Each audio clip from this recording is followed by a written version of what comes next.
Hello everybody, welcome back to my channel. It's the Dog Daddy, and today I'm doing a video that I have been wanting to do for a very long time. But if you have seen one of my videos recently, you know I have been very distracted, and also if you follow me, you know I have been very busy traveling, training dogs, doing seminars in different cities, so that definitely keeps me really busy. But this video is very overdue because I have been wanting to do it for like years.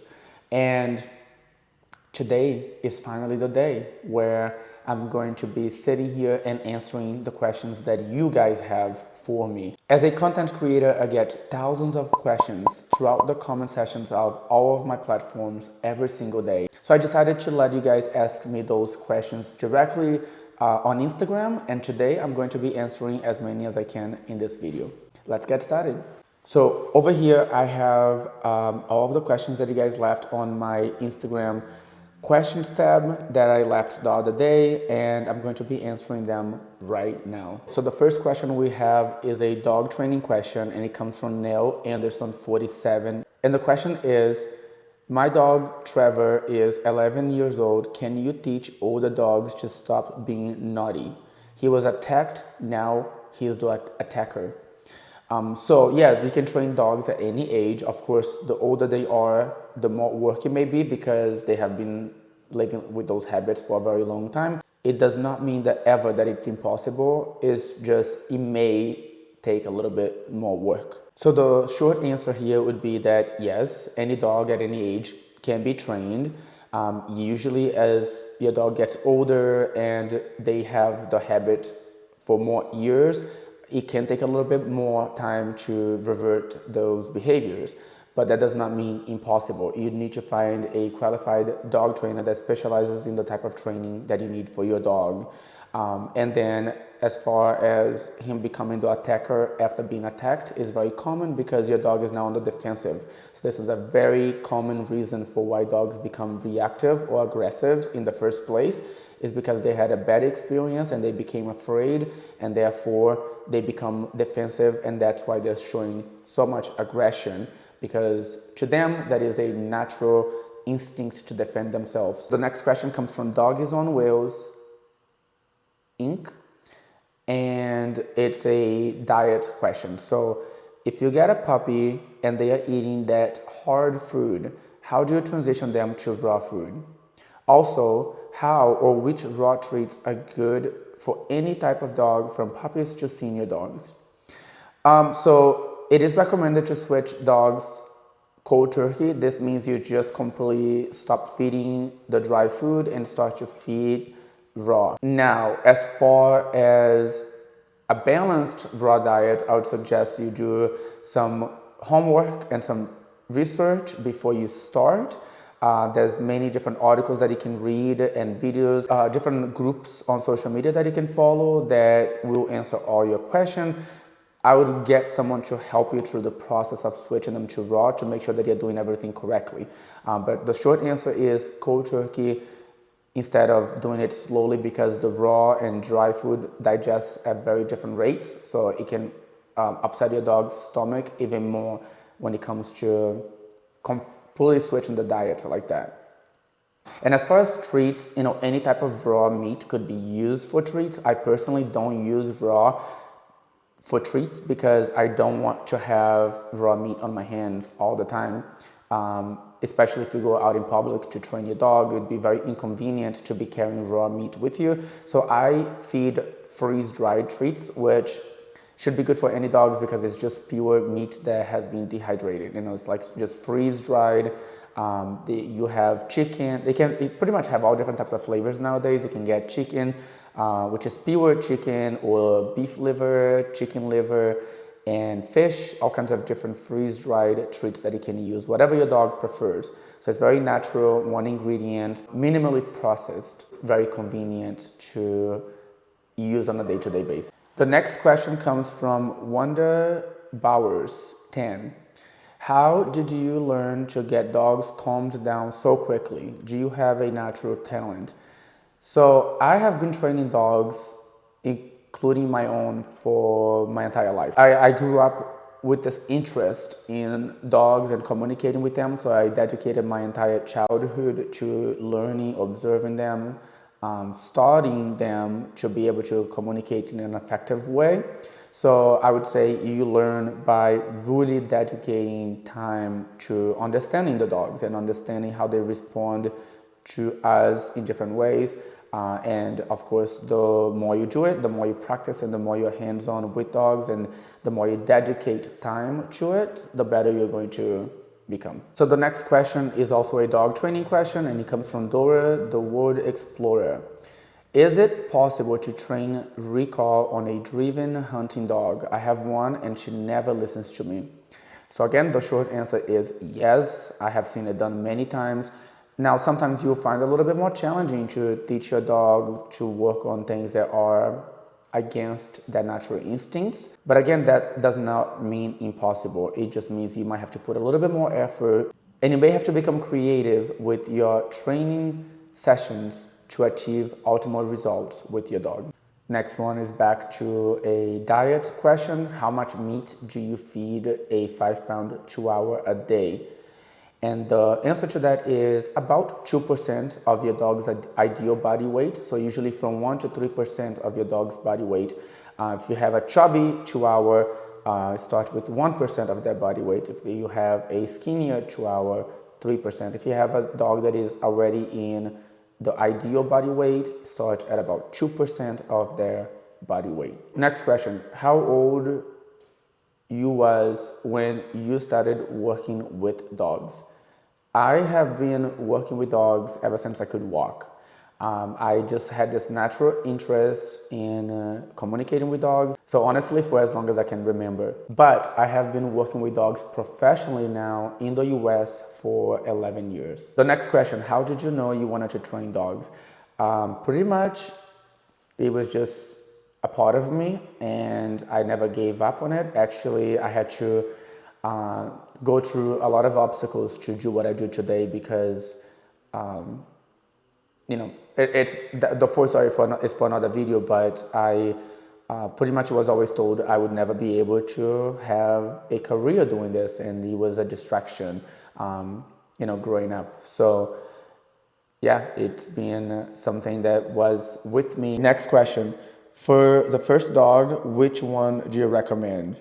There's a few different breeds that come to mind. You want something that usually have a good temperament, that is easier to handle, and the top ones that I would recommend would probably be a Golden Retriever, a Labrador, maybe a Poodle. I would not go with a small dog personally. I would go with a medium to large dog that are maybe more laid back and have less of a temperament issue within the breed, and maybe even a Bernese Mountain Dog, you know, if you are considering a large dog for your first dog, but you want a dog that's less temperamental. Next question, why may a dog aggressively bark to another dog while walking? So there are actually many things that can trigger this.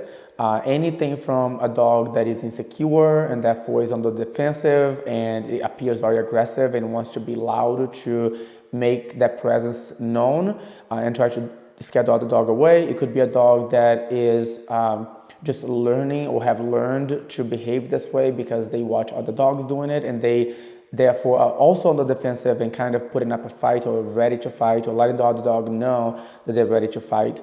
And a dog that hasn't been well socialized won't be comfortable being around other dogs, and so same time as I just explained, they will be making all this noise to appear bigger, let their presence be known, and try to be confrontational with the other dog because they don't know how to be chill around another dog. When are you coming to the UK? I plan on coming back sometime this year. I don't know when yet. Next question. Love your content, and do you ever feel fear when dealing with an aggressive dog? The answer, to be completely honest, is no. I have never felt fear working with an aggressive dog, but I do feel the need to be cautious with some dogs. It all depends on the situation and how out of control the dog is, meaning until I have the dog in my physical possession, I don't always trust the owner. So I am cautious and aware that it is dangerous when the owner is the one responsible for a dog that they can't control. But I wouldn't classify it as fear. You know, I'm never really afraid of those dogs. I understand the risks, but I also understand that with me having a good understanding of them and knowing how to deal with them and how to handle different situations that may come up, working with dogs like that, it makes me feel confident in handling them. Next question. How can I teach my dog not to bite other dogs? It's hard to answer this question without knowing your dog and what's triggering them to want to bite another dog. What are the reasons there? I would say seeking professional help with someone who specializes in dogs that are trying to bite other dogs would be the best recommendation that I can give without knowing your dog. Another question. How many pairs of sunglasses do you own? A lot. I have lost count and I honestly don't know, but there's definitely a lot of them. Another question, why leave LA? I left LA because I am wanting to expand and building a bigger property for me and my dogs, and that was kind of impossible in LA for the amount of land that I'm getting here in Arizona. So I wasn't planning on moving quite yet, but if I'm going to move eventually anyways, might as well start to get set up in a new state and get familiar and get comfortable before the big move, which is coming up. Your thoughts on golden retrievers? I mean, they're not my personal favorite dogs because I find it like, you know, they're just kind of too basic for me, but they're great for someone who wants a more laid-back type of dog for the most part. You know, they're happy-go-lucky dogs. They're active, but they are usually pretty trustworthy and with not as much reactivity and temperament issues within the breed. Of course, that does not mean that I haven't seen some very aggressive, vicious, I would say, golden retrievers, but for the most part, picking from the right lines, they are pretty laid-back dogs that most families can handle. One more question. This person asks, how many times do you feed your dogs? I do feed my dogs a raw diet, but this is the recommended feeding schedule for pretty much any type of diet that you're feeding. I feed my puppies 3 to 4 times a day when they are very young, before 6 months old. After 6 months old, I started to go to twice a day. And then after 1 year old, it really depends on the dog whether I feed them once a day or twice a day. And it also may depend on the time of the year or in different circumstances. For example, a laid back 1 year old dog that is easy to maintain weight on them may only eat once a day, versus a dog that is very active and maybe have a hard time putting weight on. They might eat twice a day so that I can give them a large amount of food and not have to give it all in one meal. Maybe some dogs cannot handle as much food in one meal, so I would feed them twice a day. You know, pregnant dogs, things like that, they would need to eat more times throughout the day. But an average family dog that maintains weight and is moderately active, usually once a day is okay. Always evaluate your dog, but once to twice a day, never free feeding. Hello, sir. I am a dog trainer and I want to join your team. Is it possible? Yes, we're currently growing and expanding. I do have my trainer's course that is available on my website, which is a 5 days training in person, directly working with me to get people very familiar with me and vice versa, and teach them all of my ways, my techniques, answer all their questions, get them some hands-on practice, see what level they are at, and then be able to pick people to be joining my team. The people that are very new to dog training, that don't have any experience at all, they get the 5 days to get them started, and then they continue to participate in other dog training activities that I do, usually at no extra cost, to be able to get them to the level where they can be handling my clients' dogs. But again, for people that already have a lot of experience, the 5 days is usually all it takes for them to be able to join the team. Another question, hi, visiting Seattle. I do visit different cities and different states all the time. Seattle is not currently on the schedule. I have been there a few times for training before, and I don't know exactly when I'll be back, but if you guys check my website, I always put any new upcoming classes, and I'm always updating the schedule on there. Will you come to New Zealand?